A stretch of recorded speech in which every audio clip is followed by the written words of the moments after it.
Bonjour à tous et merci d'être de nouveau présents pour ce nouveau webinar. Pour nous, c'est un grand plaisir de vous retrouver. Donc, là, c'est un webinar à l'occasion de la sortie de la 2310, donc, qui est sortie tout récemment, le 31 octobre. Et donc, on est à deux avec Michael, donc la même équipe qu'à l'accoutumée, pour vous présenter cette nouvelle version. Donc, pour ceux qui ne me connaissent pas, donc moi, je suis Armand, je suis plutôt sur un rôle commerce. Et puis, Michael. Ah, c'est sympa, merci. Ah, dis donc, ça y est, je peux en mettre une. Bonjour tout le monde, bonjour à tous et effectivement bienvenue sur le webinar.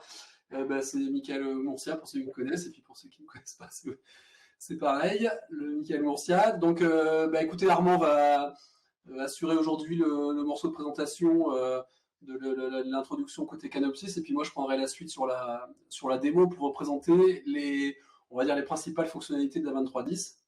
Et vous avez le chat à dispo sur l'outil Livestorm. Vous avez aussi un onglet de questions si jamais vous souhaitez poser une question plus générale éventuellement ou qui appellerait une réponse un peu plus longue. N'hésitez pas à vous en servir et puis on essaiera d'y répondre.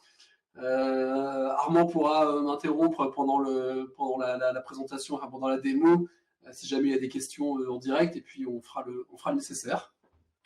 Donc On y bienvenue retourne à un ceux qui peu. sont en train de Si, nous si prendre. jamais il y avait des questions, je vais me permettre de préciser. On vous interpelle vraiment pour rendre le webinaire le plus interactif possible. Donc, hésitez surtout pas à poser vos questions et on vous demande même de poser des questions, s'il vous plaît. C'est vraiment plus agréable pour nous. Et puis ça permet, enfin, vos questions vos interrogations toucheront également certaines autres personnes qui se posent peut-être les mêmes questions que vous. Donc, hésitez vraiment pas à nous interroger. Donc il y a un onglet questions qui est fait pour ça. Et voilà, j'interpellerai Michael pendant la présentation technique ou Michael m'interpellera pendant les questions, pendant les aspects un peu plus commerciaux. Voilà. On commence On, d'ici 2-3 minutes, on d'accord, vous le temps que visite. tout le monde s'installe et arrive. Et puis, ceux qui sont déjà venus au webinar, voilà, on va parler de Canopsis de manière générale et puis on va vite bifurquer vers la version 23.10 pour vous présenter les nouveautés. Euh, il est 10h02, ouais, encore 2 Ouais. minutes et puis on démarre gentiment. Ouais. En tout cas, encore merci pour ceux qui viennent de se connecter, hein, de nouveau à répondre présent à cette invitation pour la sortie de la 2310. Donc, elle vous réserve encore de belles surprises, hein. On va parler de réception de métriques tierces, on va parler de live tracking des alarmes, entre autres, mais on va pouvoir détailler aussi les autres fonctionnalités, hein. Je vous spoile pas sur l'ensemble des features qui vont arriver. On va les voir en détail. Globalement, quand on voit la liste des inscrits, vous êtes nombreux à déjà connaître Canopsys. Donc, on va passer assez rapidement les premières parties de présentation générale pour principalement zoomer sur la 2310 et voilà, les détails de la 2310 en mode démonstration. Bonjour à tous et merci pour vos bonjours sur le chat. Donc, vous avez compris, hein, il y a un onglet chat pour nous interpeller, échanger, un onglet questions qui permet de mettre en exergue les questions précises que vous aurez en cours de route. On va pouvoir se mettre en route d'ici quelques secondes. C'était juste le temps que tout le monde arrive.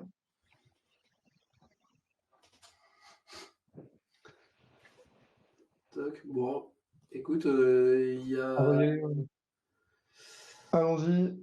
Si tout le monde, les derniers arrivants nous rejoindront en cours de route, on va commencer par une présentation de l'ordre du jour et du sommaire, si ça vous convient. Donc, on rappellera un peu qui est Capensis, donc l'éditeur de Canopsys.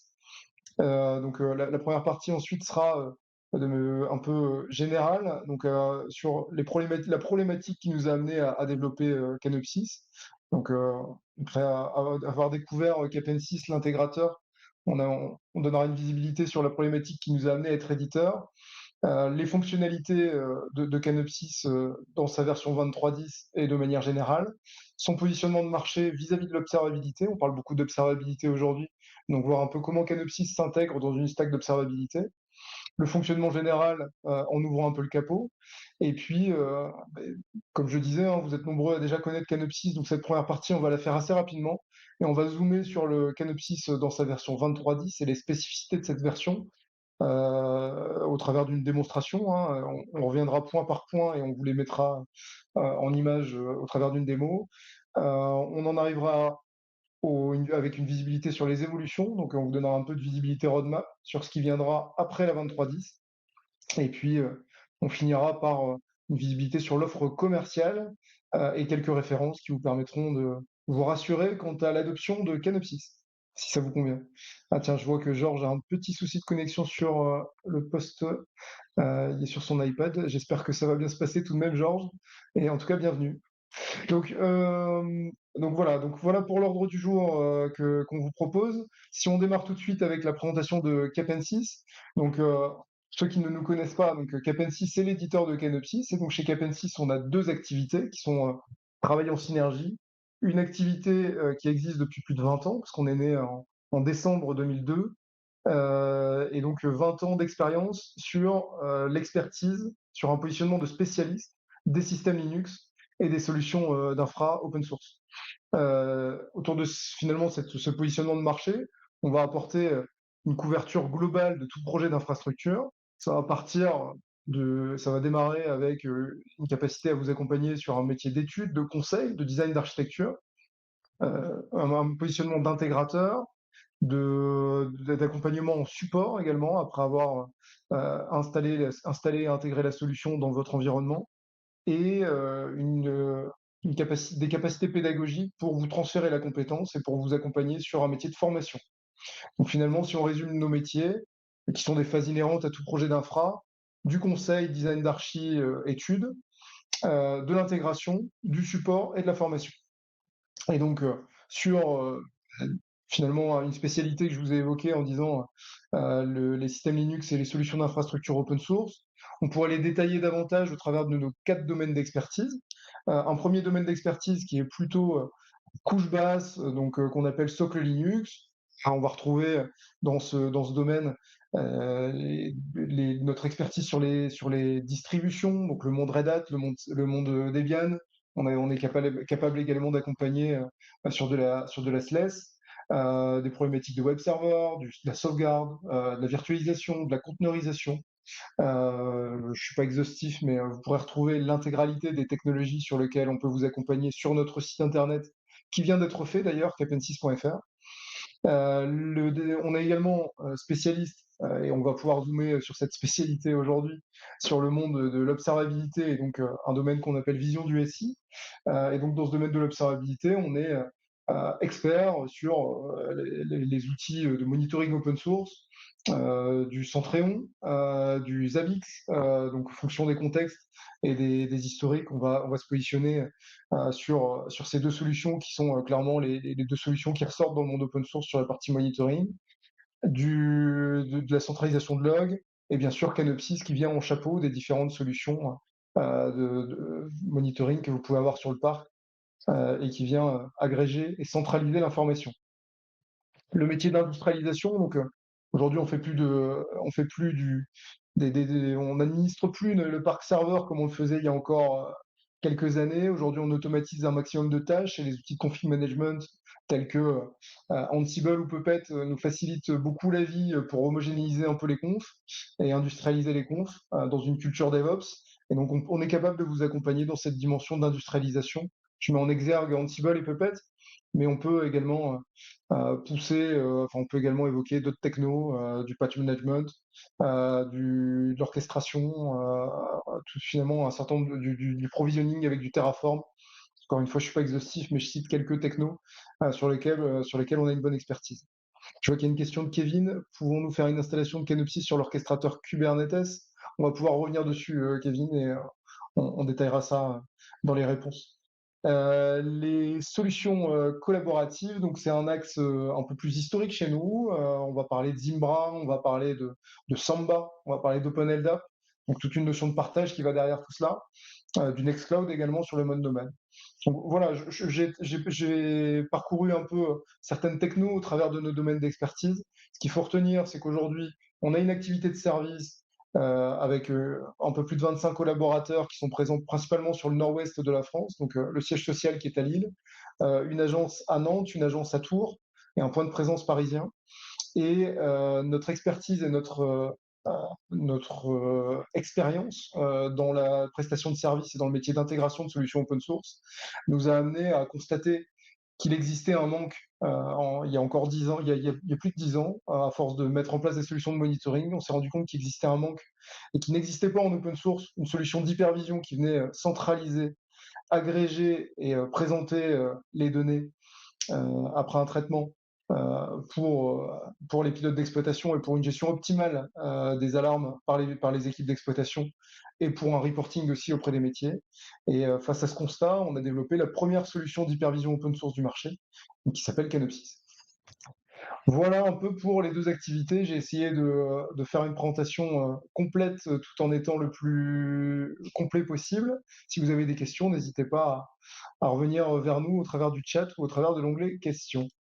J'ai déjà abordé effectivement la problématique qui nous a amené à développer Canopsys en quelques mots. Si je précise un peu, et je pense que vous êtes tous au fait du sujet, ce qui nous a amené à développer l'hypervision, c'est effectivement le fait qu'il y avait une complexité d'exploitation liée à un nombre d'outillages trop important.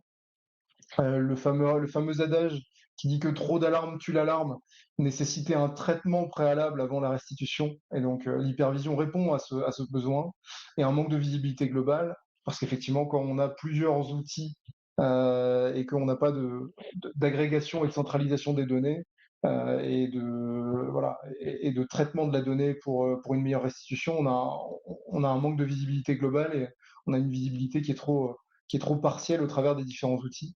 Donc la centralisation a vraiment un objectif. Voilà un peu sur ce que je pouvais vous dire, pardon, sur Capensys et l'arrivée de Canopsys dans notre métier en 2011-2012. Et puis on va pouvoir détailler avec Mickaël les fonctionnalités de Canopsys à aujourd'hui dans sa 23.10, donc de manière complète. Mika, je te laisse la main. Ouais, merci Armand. Rebonjour à tous. Écoutez, je prends la main sur cette partie de présentation. Donc l'idée, c'est simplement de lister les différentes fonctionnalités de Canopsys. Et puis finalement de voir ce que ça apporte dans vos différents écosystèmes. Donc le premier point que vous connaissez, que vous imaginez déjà pour d'autres, c'est la console unique configurable. L'idée, c'est d'agréger tous les événements et toutes les informations qui proviennent de vos outils de SUP, et puis de les mettre à disposition, on va dire de manière homogène dans une console. On pourrait appeler ça une espèce de métabac à alarme qui pourrait vous présenter les alarmes de tous vos outils de supervision. L'avantage, c'est que vous ne modifiez pas vos existants, vous continuez à superviser avec les outils pour lesquels vous avez déjà de l'expérience et des habitudes, et puis tous les événements vont converger vers Canopsys et seront affichés dans cette console unique. Évidemment, tout ça a pour but ensuite de réduire le volume d'alarmes que l'on va présenter au pilotage grâce à des règles de corrélation, grâce à du masquage, grâce à certains regroupements d'alarmes pour finalement n'afficher que les alarmes ou que les bonnes alarmes, on va dire, au bon moment, aux bonnes personnes. C'est la tuile affichage des alarmes pertinentes. Et puis derrière, et en ayant centralisé l'ensemble des informations, on va pouvoir utiliser des process, on va dire, homogènes, comme par exemple la discussion avec vos outils d'ITSM pour créer des tickets ou pour quelque part synchroniser les référentiels, pour classer, pour remédier. Et donc à partir du moment où vous avez tout centralisé, eh bien, un seul moyen de communication sera nécessaire avec vos outils tiers. Et donc, on va pouvoir effectivement créer des tickets depuis Cano, classer les alarmes, synchroniser les référentiels pour pouvoir faire tous les enrichissements nécessaires qui vont vous aider à mieux classer et puis à présenter effectivement les bonnes alarmes à vos différents groupes de pilotage. Et puis derrière, on va vous proposer certains indicateurs, des compteurs qui vont vous aider à mieux piloter la plateforme. Voilà, donc écoutez, je paraphrase pas, mais vous avez ici une visibilité plutôt plutôt bonne de ce que fait, de ce que fait l'outil. Si jamais vous avez des questions sur certaines fonctionnalités, n'hésitez pas à les poser dans le chat, hein, évidemment. Si on résume, vous avez un schéma devant les yeux bien, qui vous montre que Canopsys peut être considéré comme une tour de contrôle. Et donc vous avez sur la gauche tous les entrants qui vont arriver jusqu'aux oreilles de Canopsys. Donc des événements de supervision, on en a parlé avant, des résultats de scénarios type JUnit, des métriques, des informations de référentiel, des informations de calendrier, des changements. Et donc tous ces éléments rentrent dans Canopsys, et puis Canopsys va appliquer ces différents traitements et finira par produire des alarmes, appeler des jobs de remédiation, créer des tickets, fournir des indicateurs, etc., etc. Donc si vous pouvez retenir, voilà, si vous pouvez retenir un schéma, celui-ci est pas mal. Ça vous donne une bonne visibilité sur ce que fait Canopsys. Alors, un peu plus dans le détail, donc vous avez compris que Canopsys était un agrégateur d'événements, donc il va recevoir des informations en provenance de vos différentes sources, donc des sources événementielles, mais aussi des sources de référentiels. Et puis, une fois que ces informations sont arrivées à Canopsys, eh bien, Canopsys va appliquer des traitements grâce à un jeu de moteurs qui ont chacun un métier. Vous avez quelques exemples devant les yeux, donc de l'enrichissement, de la corrélation, de la gestion de timeline, de la partie planning pour vos blackouts, vos périodes de maintenance, etc. La remédiation, auto-remédiation, pour pouvoir lancer des traitements de manière automatique lorsque vous êtes face à une situation donnée. Et puis une fois que les traitements auront été appliqués, eh bien, vous aurez toute la partie restitution, donc au travers d'une interface graphique qui vous présente différents types de widgets, et aussi à travers l'API de Canopsys, puisque Canopsys met à dispo une API qui permet de requêter toutes les informations et de piloter Canopsys dans son ensemble, voilà, grâce à des scripts, etc. Voilà pour on va dire, les trois objectifs suivis par Canopsys. C'est macro, mais ça vous donne quand même une bonne visibilité. Si on replace Canopsys, on va dire, dans le monde de l'observabilité, donc Canopsys va agir à peu près à deux endroits, donc côté hypervision forcément, donc nourri par les outils de supervision et en parallèle de l'aspect centralisation de log et métrologie pure. Et donc les fonctions d'hypervision qui seront appliquées, vous les avez sur la droite de la tuile. C'est ce que je viens de vous raconter quelque part. Donc la centralisation des événements pour la création d'alarmes, la gestion de météo, des actions, etc. Enfin voilà, tout ce que vous pouvez imaginer comme action possible côté hypervision.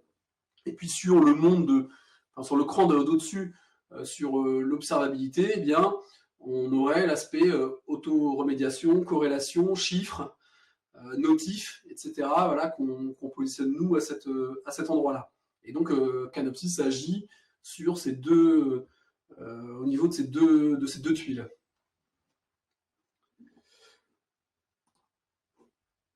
Alors, quelques détails supplémentaires, et puis ensuite on passe sur l'aspect plutôt orienté démo.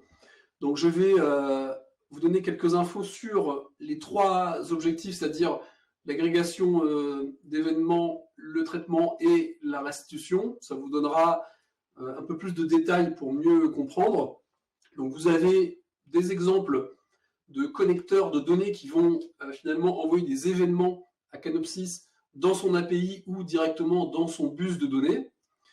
Alors vous avez des outils par exemple comme Centréon, Zabbix, Prometheus, des outils qui peuvent être communautaires ou à édition commerciale également, pour lesquels on fournit des connecteurs qui prendront les informations donc, de cette source et qui les publieront dans le format attendu par Canopsys. Et donc l'idée, c'est de récupérer ces événements et puis de les mettre à disposition de Canopsys. Mais vous avez également d'autres outils. La tuile est accompagnée d'un point pour vous dire que c'est pas voilà, tout ça n'est pas exhaustif évidemment.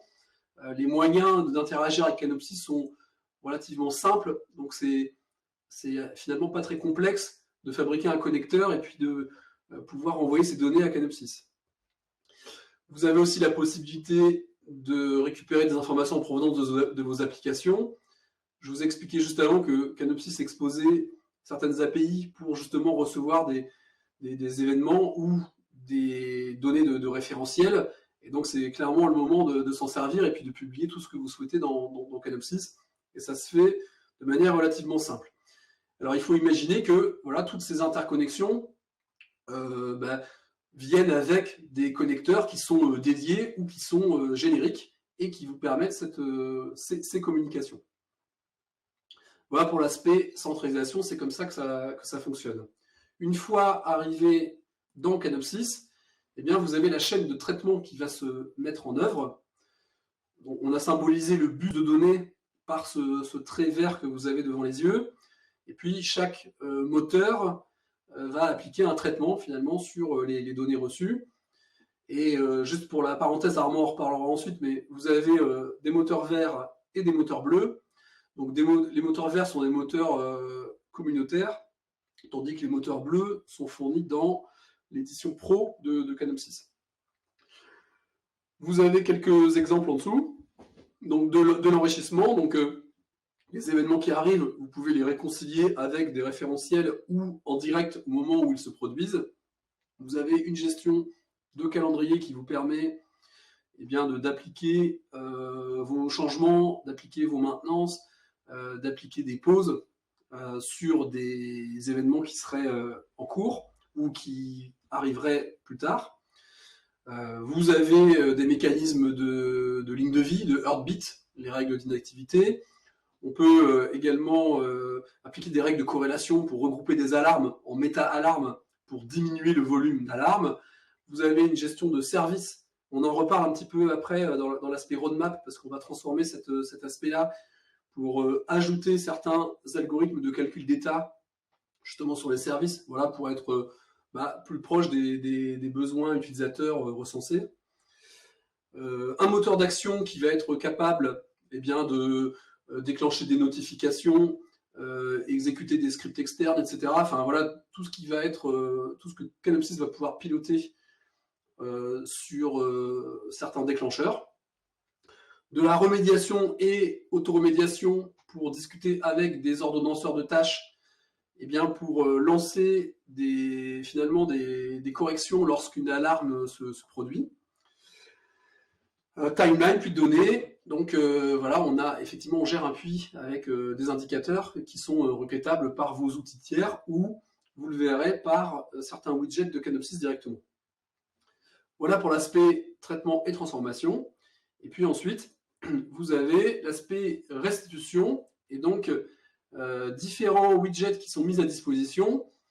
Donc je vous parle du bac à alarme, on va dire que c'est le widget le plus commun pour justement fabriquer la console unique avec ce qu'on a appelé tout à l'heure le méta bac à alarme, mais vous en avez d'autres également, météo de service, vous pouvez mettre en place des cartes logiques ou géographiques, des indicateurs et des widgets de métrologie, etc. Et puis c'est des choses qu'on modifie régulièrement, qu'on améliore et sur lesquelles on peut aussi venir ajouter de nouveaux widgets.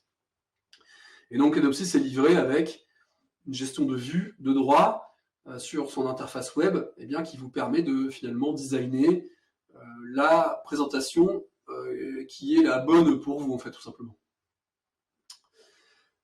Au-delà de l'aspect interface graphique, vous avez l'aspect API. Donc je vous l'ai déjà dit tout à l'heure, mais l'API propose toutes les fonctions de Canopsys, en fait, expose toutes les fonctions de Canopsys. Vous pouvez aussi bien publier un événement que publier une période de maintenance, par exemple, ou une pause sur une supervision.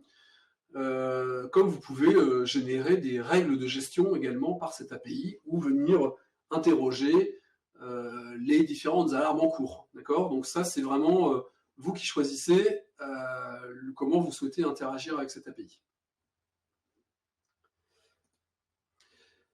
Donc en résumé, la centralisation, le traitement la restitution, vous avez les différents mots-clés qui apparaissent. Donc finalement, c'est la traduction du schéma de la tour de contrôle qu'on a vu tout à l'heure. Donc n'hésitez pas à retenir ce schéma. C'est ce qui vous permettra de savoir ce que fait Canopsys et puis de le présenter également à votre tour. Alors, on passe à la partie démo de Canopsys. Alors, je vous fais une présentation très rapide des éléments qu'on a voulu mettre en avant, et puis je bascule sur l'interface directement pour que vous voyez les résultats que ça produit. Alors, comme le disait Armand tout à l'heure, on avait introduit en fait la possibilité de représenter certaines métriques sur Canopsys dans la version 23.04, et on permettait de présenter les indicateurs calculés par Canopsys lui-même. Là, on a étendu cette partie-là, et on permet maintenant de réceptionner des métriques, pour l'instant, au format Nagios-like. Alors, le but n'est pas forcément d'envoyer toutes les métriques à Canopsys, parce que les outils de supervision que vous utilisez, pour la plupart, gèrent aussi ce genre de graphes. Donc, on n'a pas pour ambition de dupliquer ce type de données. Par contre, pour des sources de données qui aujourd'hui ne le permettent pas, ou si vous-même, vous souhaitez publier des métriques depuis vos applications ou autres, eh bien, vous avez cette possibilité, en fait. Donc, je vous le montrerai juste après, mais vous pouvez faire en sorte de réceptionner les métriques et de les présenter en association avec les alarmes que vous avez devant les yeux. Le live tracking d'alarme parle plutôt aujourd'hui d'être en mesure de rafraîchir les alarmes que vous avez sur un bac en visibilité sans pour autant recharger l'ensemble des données du bac. Aujourd'hui, ceux qui sont utilisateurs de Canopsys, vous savez que vous devez mettre un temps de rafraîchissement de 20 secondes, 30 secondes pour rafraîchir le bac. Là, on a fait en sorte, dès qu'une modification a eu lieu sur une alarme, elle apparaît en direct sur le bac. Donc, je vous montre ça juste ensuite. On a introduit un nouveau mode dans Canopsys qui s'appelle le mode maintenance. Alors, quelque part, c'est une fonctionnalité plutôt technique. C'est-à-dire qu'au moment où vous allez vouloir faire une mise à jour de Canopsys, pour éviter qu'il y ait des opérations qui aient lieu pendant ce temps-là sur l'application, eh bien, Canopsys va informer les utilisateurs qu'ils vont être délogués et qu'ils n'auront plus la possibilité de se loguer pendant la maintenance que vous êtes en train de faire. Voilà. On a ajouté une gestion multi-rôle dans Canopsys, c'est-à-dire qu'un utilisateur aujourd'hui peut hériter de plusieurs rôles et on va donc merger, enfin plutôt additionner les droits des rôles associés à un utilisateur. On a ajouté pas mal de capacités de personnalisation de la Web UI, je vous le montre juste ensuite. On parle maintenant de vue privée. Donc un utilisateur qui aurait ce droit peut maintenant se créer sa propre vue qui ne sera visible que de lui. Alors qu'avant, on demandait quelque part à un administrateur de créer une vue qui serait quelque part publique ou associée à un rôle. Aujourd'hui, un utilisateur qui a ce droit peut créer sa propre vue. Et puis, on a ajouté un gestionnaire de tags. Donc, dans la version 23.04, on avait introduit les tags en provenance des événements. Maintenant, on a possibilité de les gérer directement depuis l'interface graphique.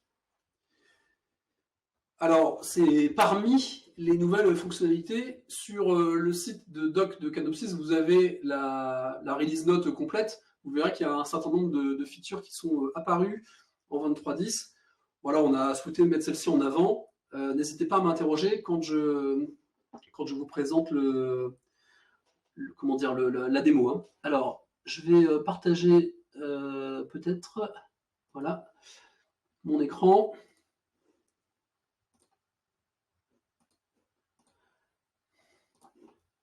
Tac. Voilà, donc vous avez un Canopsys devant les yeux. Je me log et je peux vous présenter dans un premier temps l'aspect métrique. Alors, je vais simplement vous montrer les résultats, mais Donc, dans un événement, vous avez maintenant la possibilité d'ajouter donc un attribut de perf data en fait directement dans le JSON de l'événement. Et puis, lorsque vous irez sur l'interface, vous avez la possibilité de venir ajouter cet onglet ici graphique. Et vous voyez ici, vous aurez, bon là par exemple j'ai symbolisé un temps de réponse, mais vous allez avoir différentes courbes qui vont s'afficher. Donc vous allez pouvoir sélectionner par un jeu de règles et de modèles les courbes qui vous intéressent et que vous souhaitez mettre en avant ici à ce niveau-là. Donc je vous le redis, ça n'a pas forcément vocation à remplacer par exemple ce que vous pourriez retrouver dans un Centréon qui fait déjà ce genre d'action très bien de son côté. Donc l'idée c'est pas de dupliquer les données, mais c'est vraiment de pouvoir exploiter certaines données qui n'existent pas, si vous voulez, dans les outils de supervision ou qui ne sont pas, voilà, pour lesquels c'est pas réalisable dans les outils de sup. Ou si vous générez vous-même directement des événements à la main ou depuis certaines applications. Voilà, c'est plutôt pour combler le manque dans certaines sources et puis eh bien, vous aider ici à faire vos diagnostics, à comprendre ce qui se passe. Voilà, donc vous pouvez afficher des graphes en ligne, des histogrammes, et à certains endroits, vous pouvez aussi afficher des pie charts. Donc, vous aurez cette possibilité. Alors, vous aviez déjà vu en 23.04 ce genre de possibilité ici. Vous voyez, vous avez les histos, des graphes en ligne, des pailles. Et donc là, le principe, c'est vraiment bien sur des alarmes ou sur des widgets dédiés, de pouvoir afficher, en plus des KPI internes de Canopsys, eh bien, des métriques provenant des événements. Voilà pour le premier point concernant la réception de métriques. Je vous parle maintenant de l'aspect plutôt orienté live tracking. Alors ici, sur un bac à événements, vous pouvez venir activer ce mode. Dans l'édition, ici, vous avez dans le rafraîchissement, on a donc ajouté cette option de mise à jour en direct ici. Et donc, comment ça se traduit? Alors, en fait, je vais quand même reprendre mon filtre ici. Vous voyez ici, avant, vous aviez donc le périodique refresh qui vous permet de rafraîchir cette vue, on va dire, régulièrement, voilà, toutes les X secondes. Donc là, vous voyez, je n'ai pas de rafraîchissement prévu avant 30 secondes. Et là, je vais simuler un changement sur une alarme. Et vous voyez, j'ai appuyé sur Entrée et dans la foulée, ici, j'ai changé l'état et j'ai changé le message. D'accord? Donc c'est vraiment, si vous voulez, instantané. Là, je peux, pourquoi pas, passer mon alarme en mineur. Donc là, hop, j'ai appuyé sur Entrée et j'ai l'élément qui se met à jour directement. Donc l'avantage, c'est que au niveau pilotage, vous n'êtes pas, vous allez avoir un changement qui va se produire, vous allez le voir directement en fait. Donc vous pourrez faire vos tests et puis nous dire ce que vous pensez de cette fonctionnalité qui fait son apparition. On parle également donc du mode maintenance. Alors ça se traduit quand vous avez le droit de le mettre en place. Ici dans l'administration, vous avez mode maintenance. Et en passant dessus, vous allez pouvoir donner un message en disant donc maintenance prévue. Et puis le mode maintenance, on n'a pas mis de bande de fin. C'est-à-dire que c'est une action de l'administrateur qui viendra enlever le mode maintenance. Et donc si vous faites ça, que vous activez le mode maintenance, alors vous avez un petit bandeau qui se met en place, tous les utilisateurs auront ce bandeau et auront un pop-up qui leur expliquera qu'ils vont être délogués. Quand ils iront sur la page de login, ils auront aussi un mode spécial pour voir que une maintenance est en cours. Et dès que la maintenance sera supprimée en quittant, eh bien, les utilisateurs pourront à nouveau se loguer. Voilà, c'est le principe qui est retenu pour ce mode maintenance. Alors, je m'en une seconde, hop, je repasse là sur le deuxième le deuxième élément.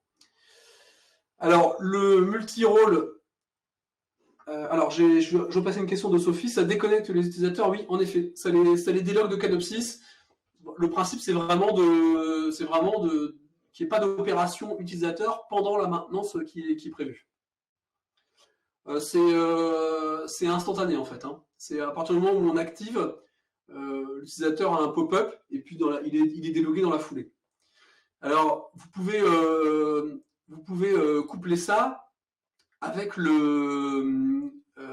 avec les messages de broadcast pour annoncer qu'il va y avoir une coupure tel jour à telle heure en fait. D'accord ? Vous pouvez quand même le faire.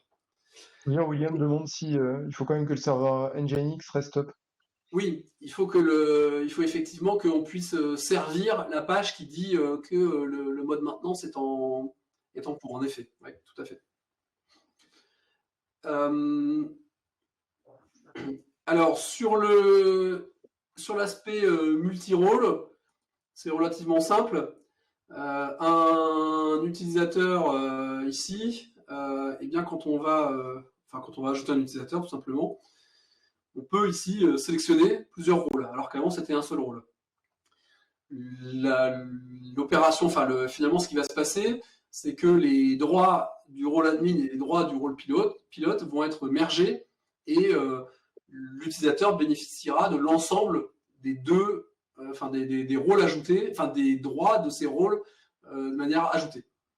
Voilà, tout simplement. Donc, c'était un peu, on va dire, pénible avant de devoir créer finalement autant de rôles qu'il y avait de types de situations. Aujourd'hui, vous allez pouvoir créer des rôles avec seulement certains droits que vous allez pouvoir ajouter à d'autres utilisateurs, etc. Donc ça va vous simplifier la vie et puis diminuer finalement le nombre de rôles unitaires quelque part. Vous allez pouvoir faire des merges et des combinaisons de rôles. Au niveau Web UI, vous avez maintenant la capacité de venir gérer les tags. Alors, vous voyez ici, là j'en ai pas, ok, bon, tant pis, je reste là. Ici, vous avez des tags qui sont potentiellement soit envoyés dans les événements directement et donc récupérés ici pour l'affichage et la gestion, soit directement générés à partir ici maintenant du menu gestion des tags. Et donc là, vous retrouvez des tags qui ont été importés depuis les événements et ici, des tags qui sont gérés depuis Canopsys directement. Et donc quand ils sont quand ils sont importés, vous ne pouvez agir que sur la couleur du tag, celle que vous voulez présenter.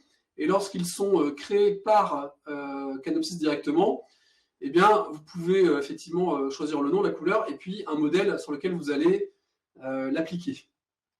Et donc, vous avez une règle et un pattern d'application, et vous retrouvez ces éléments-là dans l'interface. Sachez aussi que dans vos fenêtres plus d'infos, ici, vous avez aussi la possibilité d'avoir ces tags affichés avec un helper handlebar. Pour ceux qui manipulent déjà, voilà, c'est un petit template qui vous permet de les afficher. Et vous pouvez aussi les trier directement là. C'est-à-dire que si je clique sur catégorie infra, eh bien ici dans la colonne, on ne sélectionne que les alarmes qui possèdent le tag catégorie infra. Donc normalement, avec ces éléments, vous rajoutez vos règles et puis vous avez ce pilotage de tags. Et donc évidemment, dans la foulée, vous pouvez utiliser des filtres qui vont manipuler ces tags. Donc globalement, à chaque fois que vous avez un modèle d'alarme à produire, eh bien, vous pouvez utiliser ces tags.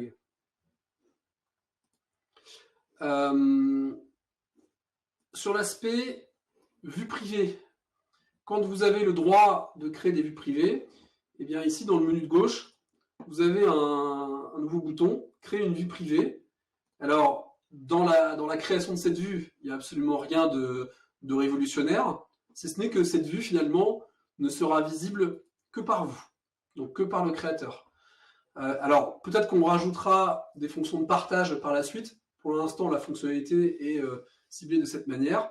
Donc, vous donnez le droit à un utilisateur de créer sa vue, et il pourra la faire et puis y déposer les widgets qui l'intéressent, etc. Donc à vous de voir à qui vous donnez les droits et puis la manière dont ce sera utilisé chez vous. Et pour finir dans cette démo, pour vous présenter d'autres choses, on a ajouté certaines personnalisations sur l'interface possible. Alors en édition sur le bac à alarme notamment, vous allez voir qu'on a revu l'aspect colonne. Pardon, c'est pas là, c'est là. Et donc, si vous vous souvenez, gérer les colonnes, les mettre dans le bon ordre, etc., c'était, allez, on va dire que c'était une galère, c'était un peu fastidieux. Aujourd'hui, vous avez le drag and drop qui va vous permettre de les positionner là où vous souhaitez. Et puis, à l'intérieur, voilà, vous avez la possibilité donc de paramétrer la colonne en fonction de sa nature. Et vous avez plus ou moins de paramètres en fonction du type de colonne que vous affichez. Vous voyez, pour les liens ici, vous avez les catégories, vous avez d'autres éléments. Enfin, voilà, à chaque nom de colonne, vous avez des paramètres en particulier. Et vous pouvez les bouger et les mettre là où vous souhaitez. Au passage, on a remplacé le bouton ici par un petit plus parce que je pense que 100% des gens se faisaient avoir et appuyer sur le bouton ici qui laissait penser qu'on était en train de sauvegarder sa conf alors qu'on était en train d'ajouter une colonne. C'était juste une petite parenthèse pour ceux qui savent, on va dire. Donc ça, c'est le premier changement. Alors évidemment, tous ces éléments-là sont accessibles dans les templates, donc dans les modèles de widgets. C'est-à-dire que si vous voulez fabriquer une configuration qui sera utilisée par plusieurs widgets, eh bien, vous allez, comme vous le savez, dans les paramètres de l'interface pour créer un modèle et l'utiliser ici si vous en avez envie. Alors, ça, c'était le premier point. Deuxième point, ici, dans les paramètres de colonne, donc c'est un nouvel élément, on a rajouté la possibilité de pouvoir gérer soi-même l'ordre des colonnes et la dimension des colonnes. Ce qui fait que quand vous sauvegardez ici, eh bien, vous allez pouvoir, vous voyez, donc là c'est un affichage qu'il faut améliorer, mais là ici dans le petit cadenas, si vous déverrouillez, eh bien, vous allez pouvoir ici changer l'ordre des colonnes, dimensionner comme vous le souhaitez. Donc c'est vous qui allez choisir cet élément-là et ce sera un paramètre personnel à l'utilisateur quelque part. D'accord ? Donc chaque utilisateur, si vous lui donnez cette possibilité, pourra régler la largeur des colonnes comme bon lui semble. C'était quelque chose qui était demandé depuis longtemps. Voilà, on a fait cette implémentation. Et puis quand ça semble bien plaire à Richard qui met des pouces en l'air. Donc Richard qui est déjà utilisateur de la solution. Ouais. Voilà, je pense que c'était attendu. Oui, c'était forcément, voilà.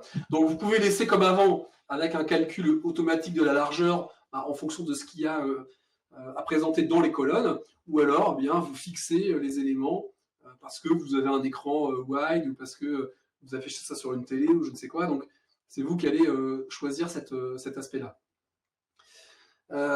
Tiens, au passage, vous avez vu que maintenant on peut aussi bookmarker des alarmes. D'accord ? Donc on a cette possibilité ici. Et donc en bookmarquant l'alarme, on obtient ici un élément. Et puis vous avez la possibilité de cocher en disant montre-moi uniquement les alarmes qui sont bookmarquées. On a aussi ajouté là dans la recherche la possibilité de taper une recherche. Et puis on va enregistrer ces recherches en fait. Et on va mettre une rotation dedans. Donc on en conserve 10. Et donc, une recherche que vous avez l'habitude de faire, eh bien, vous allez la voir ici et vous pouvez même l'épingler si vous voulez. Donc, en faisant ça, là, cette recherche, elle apparaîtra quoi qu'il arrive. Donc, si vous avez tapé des recherches complexes avec l'éditeur avancé, avec les syntaxes qui sont données ici, et que forcément, ça vous ennuie de les retaper à chaque fois, eh bien, maintenant, vous pouvez les bookmarker et puis les avoir à disposition ici. Et quoi qu'il arrive, on maintient, je vous dis, 10 motifs de recherche ici. Donc vous aurez à dispo ces 10 dernières recherches. Donc ça, voilà, ça vous facilite la vie quand vous manipulez le bac à alerte, on va dire régulièrement. Voilà. Ah oui, pardon, je suis obligé de prendre mon pense-bête.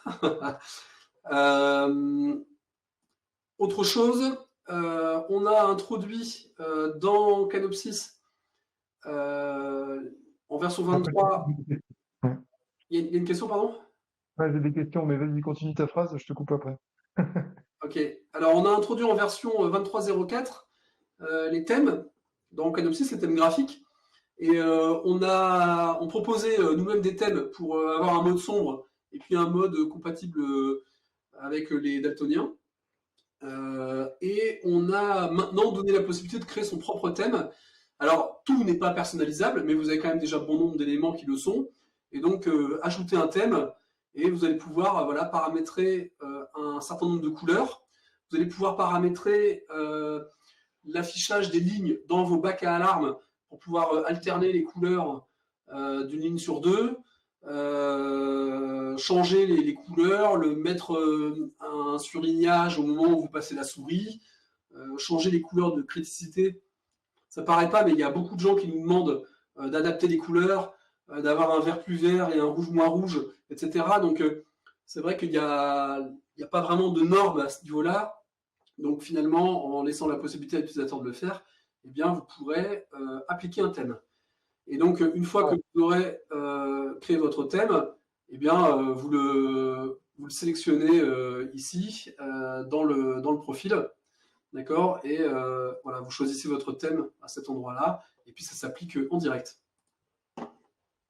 Non, donc j'ai des questions d'un utilisateur actuel de BMC TrueSight et un ancien utilisateur de BMC TrueSight, en l'occurrence Georges et Richard. J'en Et, profite d'ailleurs pour indiquer que Canopsys, ces derniers temps, on a pas mal remplacé de solutions BMC TrueSight et on l'a fait avec succès. Donc c'est un petit message pour Georges.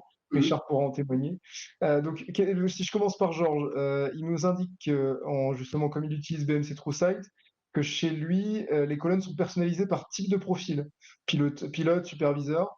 L'ordre et la taille des colonnes sont prédéfinis. Est-ce qu'on peut également prédéfinir la taille des colonnes avec Canopsys? Non, enfin, on va dire que par profil, donc quand vous mettez un bac à alarme à disposition et que vous ne touchez à rien, la largeur des colonnes et la taille, etc., est prédéfinie. Enfin, c'est-à-dire que elle n'est pas prédéfinie, pardon, elle est calculée automatiquement. Donc ça, c'est Canopsys qui s'occupe de ça. Et la personnalisation ne se fait qu'à l'utilisateur près et non pas, on va dire, au rôle près. Alors, peut-être que ça pourrait se faire dans un deuxième temps, mais en l'occurrence, pour l'instant, c'est à l'utilisateur près. Par contre, Ouais. l'ordre des colonnes est, pourquoi pas paramétrable là, si on veut, par rôle. Ça, c'est envisageable, l'ordre. Voilà. Euh, donc, je pense que ça répond à la question. Enfin, j'imagine, vous me direz, Georges, si c'est bon. Ouais, il a une question complémentaire, mais je vais juste passer à la question de Richard, qui demandait s'il était possible de faire une recherche sur un critère qui n'est Hmm. pas dans un champ standard Canopsys. Oui. Oui, tout à fait. Alors, il y a le mode de la recherche avancée qui permet, si on veut, de pouvoir le faire. C'est-à-dire que ici, là, on pourrait taper tirer et puis écrire le champ qui nous intéresse. Alors, il y a toutes les syntaxes qui sont là en disant, bah, je veux chercher, par exemple, dans le nom du client, s'il n'y a pas le motif Capensis. Voilà, donc oui, tout à fait, ça c'est possible. On peut rechercher sur un critère complètement non standard de Canopsys. Alors William, qui nous interroge vis-à-vis de la personnalisation, il souhaite distinguer son thème de prod du thème de recette. Est-ce que les thèmes sont modifiables par API? Oui, 100% de tout ce qu'on voit dans Canopsys est modifiable par API. Donc, on peut effectivement publier un thème par API. Donc, effectivement, choisir en fonction d'un critère, enfin voilà, sur vos outils de CI et de déploiement, vous pourriez poster effectivement ce qu'il faut dans l'API pour les thèmes. Oui, en effet. Alors Georges, donc, qui est sur BMC TrueSight aujourd'hui, nous demande justement, rebondit un peu sur ma remarque sur le fait qu'on qu'on a effectué des migrations de TrueSight vers Canopsys avec succès. Et donc, il nous dit, est-ce que vous avez automatisé la migration de l'AKB, les règles, les DDA, les rules, les DDA? Alors, on va dire pour partie, effectivement, on a migré quelques, je dis quelques, c'est un euphémisme, quelques BMC, BM, TrueSight, etc., vers Canopsys. Et la question des DDA est évidemment une question centrale dans ce cas-là.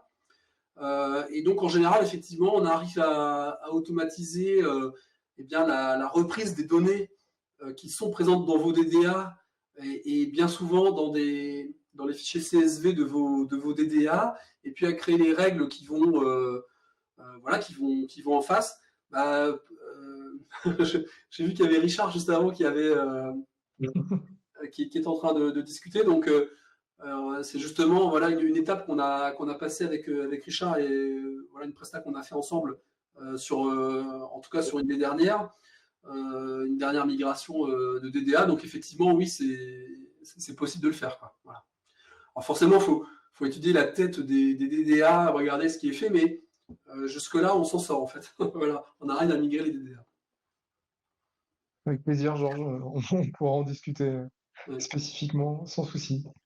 Parfait. Mais, merci pour vos questions. N'hésitez pas à poursuivre si vous avez d'autres interrogations suite à ce qu'on l'on présente actuellement. Alors, voilà, l'ensemble des fonctionnalités de la 23.10, l'ensemble des fonctions est listé dans la note de version sur le site doc.canopsys.net. Vous avez vraiment voilà, l'ensemble des infos, tout ce qui a été changé, corrigé, ajouté. Et puis, n'hésitez surtout pas voilà, à venir commenter, à nous faire des remarques sur les différents éléments qu'on met à disposition. Alors voilà, moi j'ai présenté ce que j'avais prévu, on va dire pour le webinaire. Voilà, on a mis l'accent sur quelques éléments. Donc si vous avez des questions, alors que ce soit sur la 23.10 ou de manière plus générale, n'hésitez pas à les poser. Là, je vois qu'il y a J'ai une question de Clément, deux questions, mais de deux Clément différents. Donc déjà, oui. Clément qui nous demande quelle fonctionnalité remplace le principe des DDA dans Canopsys. Eh Donc, bien, on on va dire, alors c'est plusieurs fonctionnalités. Et on va se dire pour schématiser que c'est essentiellement le moteur d'enrichissement qui va s'occuper de porter les fonctions de DDA. Et donc, c'est le moteur d'enrichissement qui va permettre d'aller lire dans des collections de données l'équivalent bien, de vos CSV de DDA et qui va appliquer des règles dessus. Donc, je vous montre l'écran, mais c'est essentiellement ici, dans filtre d'événements. Là, vous allez pouvoir rajouter des règles. Et ce qui est important, on va dire que c'est ici une règle d'enrichissement. Et c'est vraiment ça là, qui est important, c'est les données externes des options d'enrichissement. Et c'est là que vous allez pouvoir définir eh bien, la manière dont vous allez aller lire l'équivalent des CSV que vous avez dans les DDA et ce que vous allez en faire. Donc c'est essentiellement ici que ça se passe en fait. Voilà. C'est ça qui est géré et c'est voilà, c'est là que ça se passe. une autre question de Clément. Alors, le premier Clément, je suis désolé de vous dire le premier Clément, mais Clément Violo nous dit d'accord, merci beaucoup. Oui. Et on a une autre question de Clément Antoine qui nous dit en termes de back-end, est-ce qu'il y a des évolutions, la version de Mongo, enfin, voilà, est-ce qu'en termes de back-end, il y a des évolutions? Alors, on va dire que la principale évolution en termes de back-end, c'est qu'on a enfin migré toute la stack SNMP pour la mettre dans le format actuel de Canopsys. Vous savez qu'on avait entrepris une énorme migration de toute la motorisation Canopsys pour aller vers du langage Go.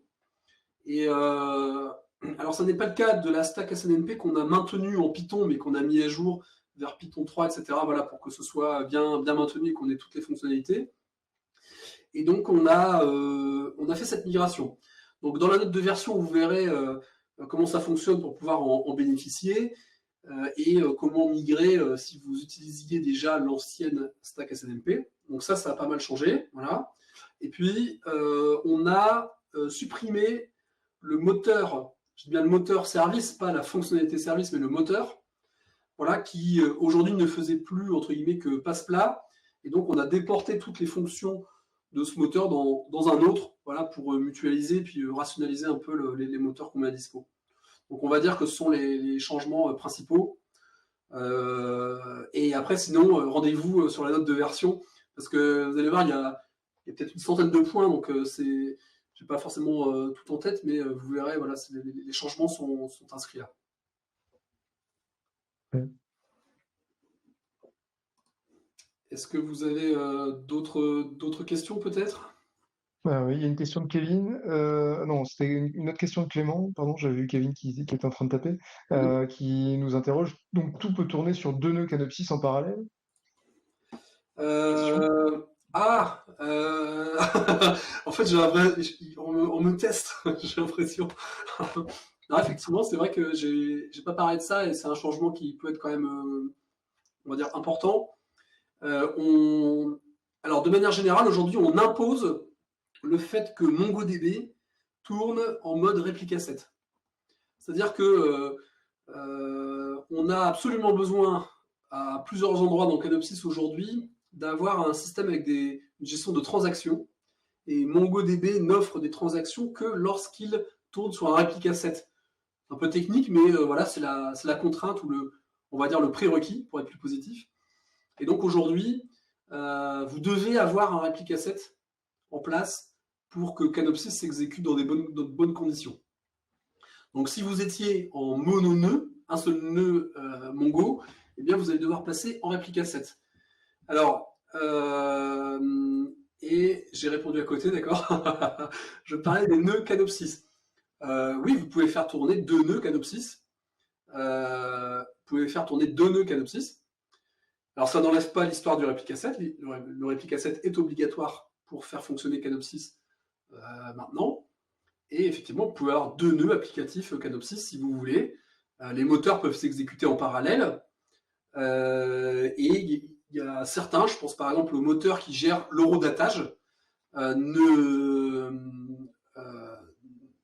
peuvent tourner en parallèle, mais il n'y en a qu'un seul des deux qui s'exécute réellement à un instant T. Mais bon, voilà, c'est des éléments techniques. Interrogez-nous par email, etc. ou autrement si vous voulez, pour qu'on vous donne des détails si vous le souhaitez. Alors. Une question de Kevin, mais je pense que j'ai la réponse parce qu'on avait précisé les éléments, mais vous avez mis à jour, il nous interroge pour savoir si on a mis à jour le connecteur email to Canopsys pour le rendre compatible avec les boîtes mail qui utilisent l'OTANT OAuth. Ah oui, tu réponds pas du coup, c'est moi qui réponds.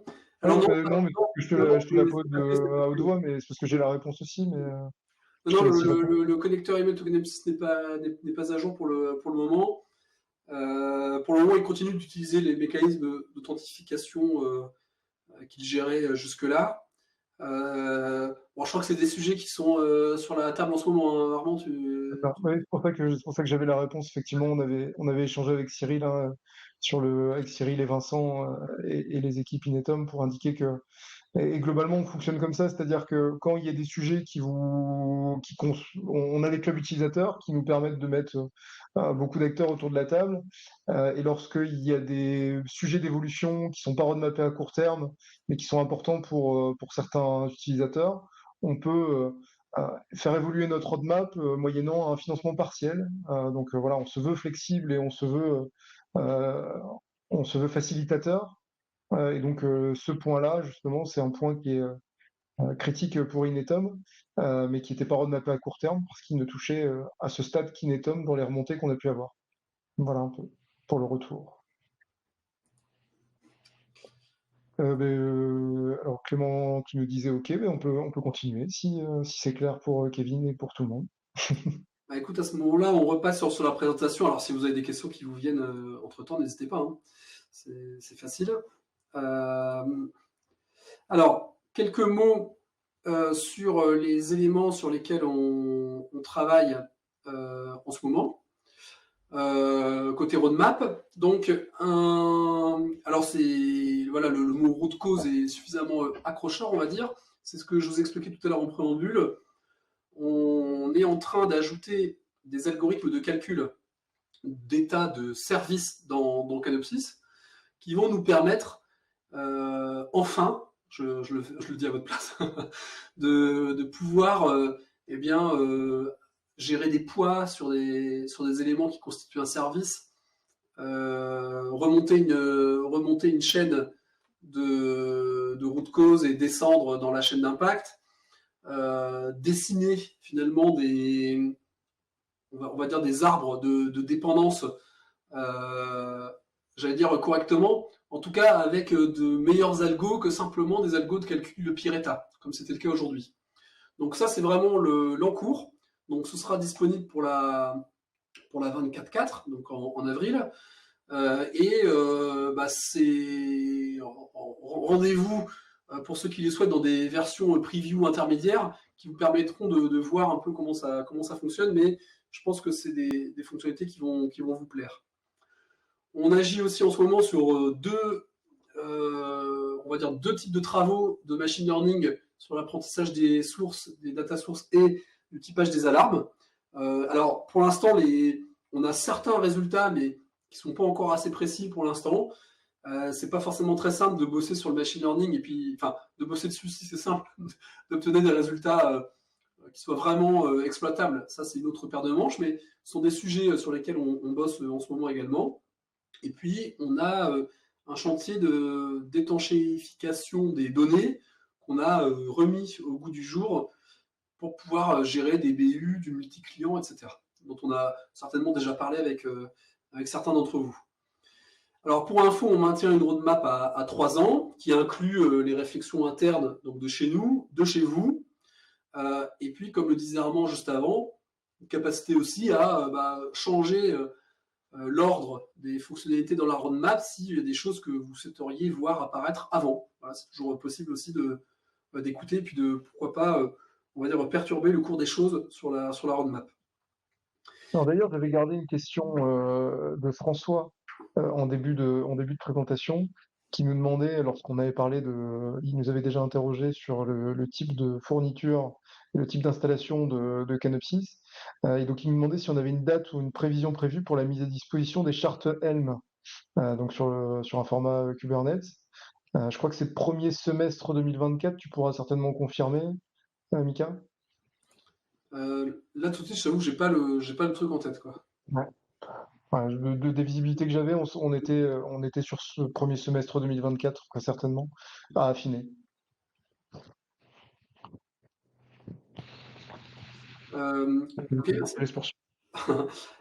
Et puis donc sachez qu'il existe un comment dire un club utilisateur. Donc quand vous êtes client Canopsys, on vous propose des réunions avec les clients qui souhaitent participer, bien pour discuter de certains sujets techniques, pour justement aborder les aspects roadmap, pour écouter bien les éléments que vous souhaiteriez voir apparaître, pour discuter des difficultés que vous rencontrez et puis de comment est-ce qu'on pourrait vous aider.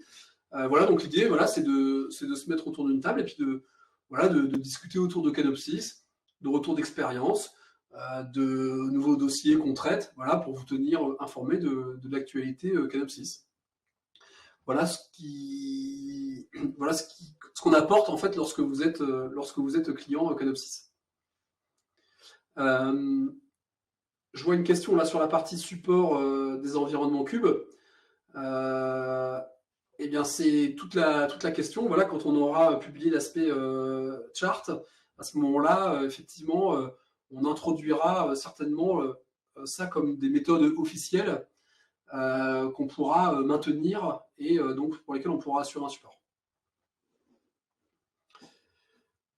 Voilà, je vois qu'il y a une question qui est en cours de rédaction. Ah bah non, ça arrivera peut-être après. Bon, ça marche. Quelques liens qui vous permettent de suivre l'actualité, la doc, la démo. Tiens, d'ailleurs, la démo, là, on a terminé les intégrations sur la démo de test pour intégrer la 23.10 correctement. Donc, dans pas longtemps, vous aurez une démo 23.10 bien à jour avec des données, etc. sur ce site. Et puis, le site dont le site qui a été refait, dont on parlait tout à l'heure, le canopsys.fr. Voilà. Sophie, on envisage de migrer Canopsys sur Cube à court terme. Ah, voilà, c'est c'est donc bon, c'est des choses dont qu'il faut aborder avec Armand. À ce moment-là, Sophie, on fera peut-être un call spécifique sur cette partie-là, si tu veux bien. Enfin, je sais pas, Armand, à moins que tu. Oui, non, non, tout à fait, mais effectivement, là, on est sur des sujets plus spécifiques et effectivement, nous, on supportera surtout enfin, on identifiera justement les limites du support, si on n'est pas sur une méthode officielle, mais on en discutera spécifiquement, effectivement. On a des méthodes d'installation particulières, officielles. Donc, si on est sur du manifeste, par exemple, on aura un certain nombre de limites qu'on précisera. Pas de souci. Euh, Le fond du Canopsys et l'applicatif sera dans tous les cas toujours supporté dans son usage. Ça, c'est une évidence. C'est à ma partie, donc je vais prendre la main pour vous donner un peu de visibilité justement pour ceux qui ne connaissent pas ou qui connaissent pas le modèle économique de Canopsys. On est sur un modèle hybride, donc vous avez deux versions, une version communautaire qui vous permet de découvrir la solution, qui est voilà, qui peut répondre à un certain nombre de besoins basique. Par contre, effectivement, pour un usage en production ou pour un usage pour bénéficier de l'ensemble des fonctionnalités de Canopsys, on a voulu faire simple, hein. On a deux versions, une version allégée et une version vraiment très complète. Donc, l'ensemble des fonctionnalités que vous avez découvertes aujourd'hui sont dans la version pro. Il n'y a pas d'option complémentaire, hein. On est sur une version complète et une version allégée dans la version communautaire. Et c'est sur cette version Pro Édition qu'on va apporter du support et de la maintenance éditeur. Donc c'est sur celle-ci qu'on est capable de vous accompagner. Et c'est sur celle-ci que également vous pouvez également trouver du support auprès d'un certain nombre de partenaires. On est justement et on est toujours dans une volonté de s'appuyer de manière plus importante sur des partenaires intégrateurs. Et donc, effectivement, aujourd'hui, vous pouvez toujours bénéficier d'un accompagnement de nos services, mais demain, on espère que vous pourrez trouver de l'accompagnement Canopsys de manière beaucoup plus importante au travers d'un réseau de partenaires qui va continuer à s'étoffer. Donc voilà, deux versions, une communautaire et une pro édition. Sur la façon de commercialiser, d'ailleurs, j'ai des nouveautés à vous apporter. C'est que jusqu'à présent, vous saviez qu'on commercialisait Canopsys en fonction du nombre d'événements par seconde qui arrivaient en entrée dans Canopsys. Donc, on avait des tranches de 0 à 250, de 250 à 500 et autres. Aujourd'hui, on va faire plus simple, c'est-à-dire que la commercialisation va se faire en fonction du niveau de support que vous allez souscrire. Donc on a une nouvelle tarification qui sort. C'est vrai qu'il n'était pas toujours évident dans une démarche projet d'identifier le nombre d'événements et d'identifier la volumétrie d'événements qu'on pourra avoir en entrée. Donc ça a amené des complexités pour les budgets. Donc là, on va faire en fonction d'un nombre d'événements, pas d'un nombre d'événements justement, on va arrêter le nombre d'événements et on va faire fonction du niveau de support que vous souhaitez souscrire, avec des supports différents, 10 incidents par an, 20 incidents par an, de l'illimité en heure ouvrée ou du 24/7. Et d'ailleurs, le 24/7 sera bientôt disponible. Si vous souhaitez souscrire à cette offre, n'hésitez pas également à revenir vers moi-même ou vers Edouard Huot, qui est également connecté et qui pourra se faire un plaisir de vous répondre. Voilà un peu sur le mode de commercialisation. Donc un mode de commercialisation simple et on pourra vous donner la visibilité sur les coûts, tout en sachant que vous avez soit la possibilité, c'est encore une fois les histoires de budget de fonctionnement, de budget d'investissement, soit vous avez la possibilité de louer le droit d'usage à Canopsys pour une période limitée, sur un an, sur 3 ans. Donc vous achetez une licence un an, 3 ans, comme vous pouvez certainement retrouver chez d'autres éditeurs, ou vous pouvez acheter la solution de manière perpétuelle avec le support qui est intégré la première année et qui sera à renouveler les années suivantes pour bénéficier des mises à jour et du support éditeur. Voilà pour cette visibilité commerciale sur notre mode de fonctionnement. Il faut savoir également que souvent à côté des souscriptions, pour ceux qui souhaitent souscrire du service éditeur, on fonctionne avec des carnets de créditants qui sont appréciés par nos clients pour la flexibilité que ça apporte, la flexibilité commerciale et la possibilité justement de s'appuyer ponctuellement sur nous pour des évolutions, pour des développements complémentaires, pour de la formation. Sachez également qu'il y a un upgrade et une nouvelle tarification là, à partir du 1er janvier 2024 et que, encore une fois, les deux représentants commerciaux de Canopsis, donc moi-même et Edouard Huot, on reviendra vers vous là, à très court terme pour vous donner cette visibilité, donc avec des décomptes différents. Voilà un peu pour cette première visibilité. Sur les avantages de bosser avec nous, ils sont très nombreux et l'ensemble des clients présents pourront en témoigner. Déjà, on est open source et ça, c'est une vraie force. On est français et européen globalement. Enfin, je vous fais pas de dessin, la France est en Europe. Mais c'est vrai qu'aujourd'hui, les solutions que l'on remplace, et on parlait de BMC avec Georges, sont très souvent de l'autre côté de l'Atlantique. Donc, on est français, européen, on est open source, on est évolutif, comme vous avez pu le voir, au travers des évolutions très sympathiques qui ont lieu dans la 23.10, mais également de la roadmap ambitieuse et intéressante qui a été présentée. Une écoute, une proximité client, des événements comme aujourd'hui en témoignent, mais ce qui en témoigne le mieux, c'est le club utilisateur. On veut vraiment mettre nos clients au cœur de la réflexion et avec une capacité d'influence du produit. Et donc, on a un club utilisateur qui se réunit tous les 3 mois. Et donc, on vous évoque les nouveautés, ce qu'on a pour idée de faire. Et puis, on attend également des retours de nos utilisateurs pour pouvoir avoir effectivement ce pouvoir d'influence sur l'évolution du produit. C'est apprécié par nos clients, justement, de pouvoir contribuer, influencer la roadmap et influencer l'avenir. Donc voilà, on veut vraiment vous mettre au cœur de la réflexion, parce que c'est vous qui utilisez Canopsys pour vos productions au quotidien, et donc vous êtes les premiers à pouvoir nous faire des retours sur ce qui pourrait être nécessaire d'améliorer ou ce que vous aimeriez voir arriver dans la solution. Et puis une expérience grand compte, Canopsys et la dimension d'hypervision répond plutôt justement à des clients qui ont multiples outils de supervision et un besoin de centralisation. Et très souvent, on est sur une optique grand compte, et donc on a pu accompagner un certain nombre de grands comptes sur lesquels on va pouvoir revenir justement dans les références et dans des exemples de projets. Alors vous avez un certain nombre de projets qui sont mis en avant ici. Certains d'ailleurs de ces clients sont présents et connectés, et on les en remercie. Donc SMA, on a pu remplacer une stack BMC, hein. Georges, vous allez dire que je vous fais je vous interpelle, mais effectivement, comme vous aviez remonté que vous étiez sur BMC TrueSight, SMA fait partie des projets sur lesquels on a remplacé un TrueSight vers un Canopsys. La Maïf, donc on a pu également mettre en place le Canopsys chez un autre mutualiste pour la gestion des incidents du cockpit, donc toujours dans une amélioration, une amélioration de l'exploitation et de la gestion des alarmes, donc pour ce client Maïf. Inetom, pour ceux qui connaissent encore l'ancien nom GFI, donc GFI est devenu Inetom depuis quelques années maintenant, mais ils sont dans une logique où ils ont une offre outsourcing, donc d'infogérance mutualisée, donc le besoin de centraliser les informations qui viennent des différents superviseurs des clients. Et donc dans ce cadre-là, Canopsys apporte une bonne valeur ajoutée et est utilisée au quotidien par les équipes d'exploitation de ce service. La RATP qui a une spécificité, c'est le nombre de sources.